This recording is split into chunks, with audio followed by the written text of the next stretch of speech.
నాతో నేను మాత్రమే ఉంటాను అని ఏ మనిషి అనుకోగలుగుతాడో వాడు ఆత్మజ్ఞానం పొందుతాడు, వాడు ప్రశాంతంగా ఉంటాడు. నాతో నేను మాత్రమే ఉంటాను, ఇంకెవరూ ఉండరు. ఇళ్లల్లోనైనా మనం ఇంతే. అందుకే ఇప్పటి నుంచే ఏకాంతంగా ఉండడం అలవాటు చేసుకోవాలి.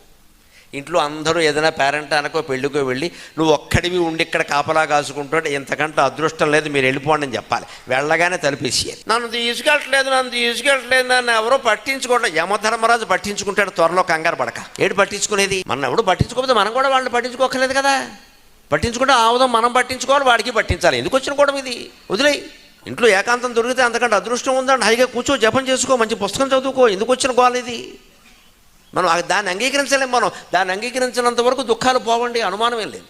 ఏకాంతంగా ఉండాలి, జపం చేయాలి. నాతో నేనే ఉంటాను, ఇంకెవరూ ఉండరనే సత్యం గ్రహిస్తే ఎక్కడైనా సుఖంగానే ఉంటాం. స్వర్గలోకంలో కూడా సుఖంగానే ఉంటాం. వీరుండాలి వారు ఉండాలి అనుకోబట్టే బంధాలు ఎక్కువ అవుతున్నాయి. ఎక్కడ